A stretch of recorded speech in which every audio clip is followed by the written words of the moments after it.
tahu bahwa Bapak Carl Gustav Jung merupakan salah satu tokoh yang mengembangkan teori kepribadian Sigmund Freud.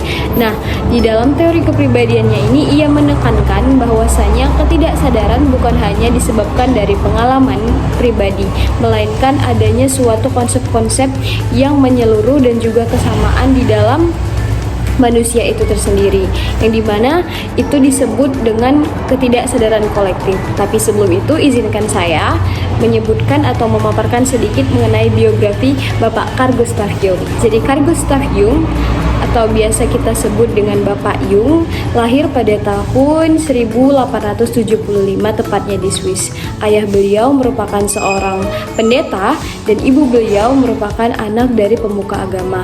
Kakek beliau adalah seorang dokter yang terkenal dan juga disanjung di kotanya pada masa itu. Jadi Bapak Carl Gustav Jung ini selalu identik dan terkait dengan tradisi agama dan juga kedokteran. Seiring dia tumbuh, Bapak Jung mengambil program studi kedokteran. Nah, di saat itu dia berkesempatan untuk melakukan suatu praktek di rumah sakit, dan dari kesempatan itu ia mempelajari mengenai teori psikoanalisis Sigmund Freud, dan dari situlah dia berjumpa dengan Bapak Sigmund Freud. Mereka sama-sama berkorespondensi mengenai teori kepribadian itu. Nah, seiring waktu berjalan mereka memiliki suatu perbedaan opini dan juga argumentasi yang menyebabkan Bapak Carl Gustav Jung memutuskan untuk mengembangkan teorinya sendiri. Nah, saat ini kita akan masuk ke dalam teori tersebut. Pak Jung sama seperti Freud, dia mendasarkan teori kepribadiannya pada asumsi yang menjelaskan bahwa pikiran dan juga jiwa memiliki tingkatan kesadaran dan juga tidak sadar. Nah, namun ia menekankan bahwa ketidaksadaran itu tidak hanya berdasarkan dari dorongan biologis dan juga seksual pada manusia, melainkan ketidaksadaran itu juga bisa terjadi atas pengalaman pribadi dan juga konsep-konsep yang universal dan juga kesamaan-kesamaan yang dimiliki pada manusia saat ini dan manusia pada zaman lalu sebelumnya. Teori kepribadiannya, Bapak Jung menyebutkan bahwa psyche atau kepribadian kita memiliki 3 tingkatan. Yang pertama, kesadaran atau conscious. Yang kedua, tidak sadar pribadi atau personal unconscious. Dan yang ketiga ada tidak sadar kolektif, yaitu collective unconscious. Yang pertama ada kesadaran atau conscious. Jadi kesadaran sudah ada pada diri manusia sejak mereka dilahirkan. Misalnya seorang bayi. Jadi kesadaran seorang bayi itu akan menjadi lebih spesifik ketika dia sudah mulai mengenali objek sekitarnya dan juga manusia. Nah, di kesadaran ini ego menjadi pusat dari kesadaran, yang dimana ego itu akan menentukan persepsi-persepsi, pikiran, perasaan, dan juga ingatan yang ditangkap oleh kesadaran. Salah satu contoh bentuk kesadaran adalah kita saat ini. Saya yang sedang berbicara sesuatu, memaparkan materi dan juga teori mengenai Bapak Carl Gustav Jung, dan kalian yang mungkin sedang mendengarkan, di situ adalah salah satu bentuk kesadaran karena kalian memproses dan juga menangkap apa yang kalian lihat. Seperti kalian memproses warna apa yang kalian lihat. Kata lain, kalian sepenuhnya sadar akan apa yang kalian lakukan pada saat ini. Seperti mungkin melihat video yang saat ini kalian putar dan juga memproses gambar apa yang kalian lihat, memproses warna apa yang kalian lihat, dan begitu juga sebagian lain-lainnya. Dan yang kedua ada tidak sadar pribadi atau personal unconscious. Nah, jadi ketidaksadaran pribadi itu dibentuk dari pengalaman yang telah dilupakan individu tersebut. Bagaimana cara ketidaksadaran pribadi itu mempengaruhi perilaku kita sebagai manusia, yaitu melalui dampak yang diberikan dari pengalaman yang sebelumnya pernah kita lalui. Nah, sebagai contoh, kita yang dari kecil sudah diajarkan cara untuk berjalan. Seiring waktu kita menjadi terbiasa, badan kita menjadi terbiasa, dan kita sudah tidak memerlukan upaya ataupun kesadaran yang cukup untuk melakukan hal itu. Dalam kata lain, jika badan kita sudah terbiasa, maka kita melakukannya secara tidak sadar. Yang terakhir atau yang ketiga ada ketidaksadaran kolektif atau collective unconscious. Di sini Bapak Carl Gustav Jung meyakini bahwa Ketidaksadaran kolektif berisikan gudang ingatan laten yang diwariskan dari leluhur-leluhur kita sebelumnya. Ingatan yang diwariskan oleh leluhur kita itu biasanya berupa pengalaman-pengalaman yang terus saja dilakukan dari generasi satu ke generasi selanjutnya. Nah, dari situlah Bapak Jung menyimpulkan bahwa tidak sadar kolektif itu biasanya berupa kebiasaan di mana leluhur kita sebelumnya sudah memiliki kebiasaan tersebut. Contoh dari ketidaksadaran kolektif ini bisa diambil dari keyakinan kita kepada Tuhan. Nah, keyakinan ini sedarinya sudah terjadi dan sudah ada dari masa dahulu, dari masa leluhur-leluhur kita, dan juga beberapa hal bisa seperti ketakutan terhadap hewan-hewan buas. Nah, jadi Bapak Carl Gustav Jung percaya bahwa kita memiliki kesamaan-kesamaan terhadap leluhur kita. Dalam tingkatan ketidaksadaran kolektif atau collective unconscious ini juga ada disebutkan soal arsetip.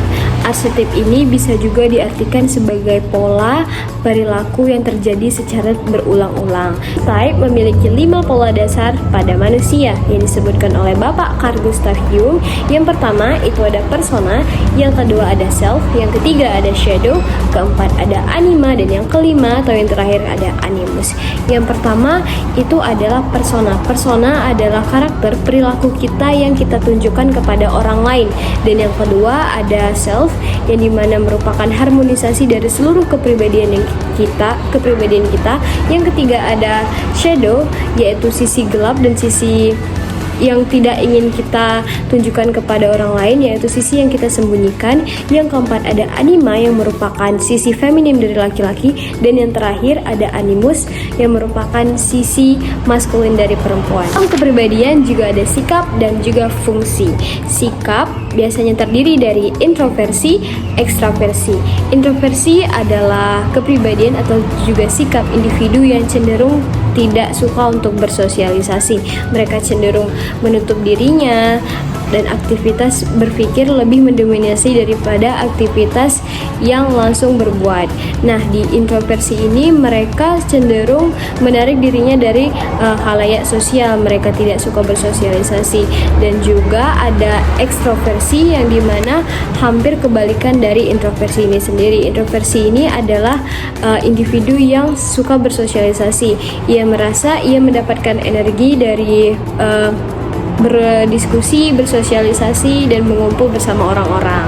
Nah, di ekstroversi ini biasanya kepribadian itu cenderung lebih mudah beradaptasi di dalam lingkungan yang baru. Individu tentunya memiliki sifat introversi dan juga ekstroversi, namun masing-masing memiliki kelemahan dan juga kekuatan, yang dimana dari dua sikap itu pasti saja ada salah satu yang bisa mendominasi, dan itulah yang nanti akan membuat kepribadian seseorang cenderung kepada introversikah atau ekstrovert. Namanya fungsi. Fungsi ini memiliki 4 poin. Yang pertama ada pikiran, perasaan, terus ada intuisi, dan yang terakhir ada penginderaan. Dinamika kepribadian. Interaksi antar struktur kepribadian. Interaksi antar struktur kepribadian terbagi menjadi 3. Ada prinsip oposisi, kompensasi, dan penggabungan. Prinsip oposisi adalah prinsip yang paling sering terjadi, di mana pencenderungan konflik dalam kepribadian menyebabkan ketegangan esensial dalam bagi hidup dan perkembangan kepribadian. Oposisi dalam kepribadian muncul dalam beberapa hal. Oposisi antar aspek sadar dan tidak sadar, oposisi antar preferensi untuk mengalami dan mengekspresikan diri sendiri, dan preferensi untuk berinteraksi dengan lingkungan. Oposisi antara proses berpikir logis dan analitis dan proses berperasaan emosional. Oposisi antara aspek feminim dan aspek maskulin dalam kepribadian yang saling berinteraksi dan memengaruhi ego. Prinsip kompensasi. Prinsip kompensasi dalam kepribadian adalah proses di mana aspek kepribadian yang kurang muncul atau tidak terwakili akan muncul untuk mengembangkan kecenderungan yang lain. Prinsip penggabungan. Prinsip penggabungan terus-menerus berusaha menyatukan pertentangan-pertentangan yang ada agar tercapai kepribadian yang seimbang dan integral. 2. Fungsi energi psikis. Fungsi energi. Energi psikis sebagai kekuatan yang menggerakkan proses melalui mental dan motivasi individu. Menurut Jung, energi psikis yang sering disebut sebagai libido tidak hanya berkaitan dengan dorongan seksual, tetapi juga mencakup semua bentuk motivasi dan keinginan yang mendorong perilaku manusia. Nilai psikis. Nilai psikis adalah manifestasi dari energi kehidupan yang menjalankan fungsi kepribadian energi psikis. Energi psikis ini terungkap secara konkret dalam bentuk daya-daya aktual atau potensial dalam kepribadian. 3. Kesamaan atau equivalence. Prinsip ini menyatakan jumlah energi psikis selalu tetap, hanya distribusinya yang berubah. Jika energi pada satu elemen menurun, energi pada elemen lain akan naik. Misalnya, perhatian seorang anak kepada orang tuanya apabila menurun, maka perhatian seorang anak kepada temannya akan naik. Keseimbangan atau entropi. Prinsip entropi yang digunakan Jung untuk menerangkan dinamika kepribadian menyatakan bahwa distribusi energi dalam psikis mencari keseimbangan. Misal, orang yang terlalu ekstrovert terpaksa mengembangkan bagian introvert dari kodratnya pada sesuatu situasi. Tujuan penggunaan energi. Energi psikis dipakai untuk tujuan utama, memelihara kehidupan dan pengembangan aktivitas kultural dan spiritual. Progresi dalam teori Jung merujuk pada perkembangan kepribadian yang bergerak maju menuju aktualisasi diri dan pertumbuhan pribadi. Regresi. Regresi adalah kemunduran atau kembali ke tahap-tahap perkembangan sebelumnya dalam kepribadian. Perkembangan kepribadian. Perkembangan kepribadian merupakan peristiwa psikis yang merujuk kepada pertumbuhan dan perubahan karakteristik pada individu yang berlangsung selama seumur hidupnya. Nah, dalam hal ini, Jung mengedepankan pandangan teologik yang menjelaskan bahwa kejadian yang kita alami sekarang itu ditentukan oleh masa depan ataupun tujuan. Dan untuk meyakini pemahaman ini, Jung memiliki dua prinsip. Yang pertama, mekanistik. Mekanistik adalah prinsip yang bisa membuat manusia itu tertekan karena dia nggak bisa bebas menentukan tujuannya karena terjebak oleh masa lalu yang nggak bisa diubah lagi. Yang kedua ada prinsip purposif yang membuat orang mau berjuang karena masih memiliki harapan.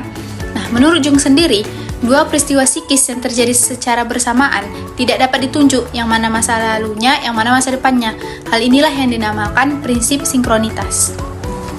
Individuasi dan transendensi. Individuasi adalah proses perjalanan kita untuk memahami diri sendiri, menuju aktualisasi diri. Sedangkan transendensi itu merujuk kepada individu yang bergerak melampaui batasan-batasan psikologis, dan proses ini seringkali terkait dengan pengalaman spiritual atau simbolis.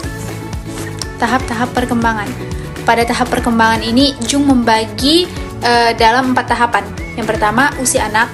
Itu dibagi lagi menjadi 3 tahap. Yang pertama itu tahap anarkis dari usia 0 sampai 6 tahun. Yang kedua tahap monarkis dari usia 6 sampai 8 tahun. Yang ketiga itu ada tahap dualistik dari usia 8 sampai 12 tahun. Nah, yang kedua ada usia pemuda atau usia remaja. Nah, ini biasanya ditandai dengan kematangan seksualnya dan meningkatnya kesadaran diri pada pemuda tersebut. Yang ketiga itu ada usia pertengahan. Nah, di umur 35 sampai 40 tahun. Sebenarnya, puncak perkembangan pada usia ini itu udah lewat. Tapi kebanyakan orang itu nggak siap melanjut ke tahap ini karena masih menganggap masa mudanya itu masih berlaku. Yang terakhir ada usia tua. Di usia tua ini, pikiran mereka itu berangsur-angsur tenggelam ke dalam alam tak sadar. Makanya banyak yang menyamakan usia tua ini dengan anak-anak, karena sebagian jiwa anak-anak itu bekerja di alam tak sadar. Di sini saya Misha Ramadhani akan membawakan tentang pengaplikasian teori individual dalam praktek psikologi menurut Carl Gustav Jung. Jung memiliki 3 cara pengaplikasiannya, yaitu ada tes asosiasi kata, yaitu tes ini adalah teknik untuk menunjukkan validasi hipotesa Freud bahwa tak sadar beroperasi sebagai otonom. Tujuannya untuk mengungkapkan perasaan-perasaan yang bermuatan kompleks. Selain tes asosiasi kata, ada juga psikoterapi. Namun, teori Jung tidak banyak berpengaruh dalam psikoterapi dan psikoanalisis. Secara tidak langsung, teori Jung itu berada tampak pada pendekatan terapi dari Rogers, yaitu terapi fenomenologi dan humanistik. Selain tes asosiasi kata dan psikoterapi, Jung juga menerapkan pengaplikasian analisis mimpi. Pandangan Jung sama dengan Freud tentang mimpi, namun ada pula berbedanya, seperti tujuan. Tujuan Jung yaitu untuk interpretasi mimpi dari Jung mengungkapkan elemen-elemen yang ada di tak sadar pribadi dan di tak sadar kolektif, dan mengintegrasikannya ke dalam kesadaran untuk mempermudah proses realisasi diri. Baiklah, itu saja dari saya. Terima kasih.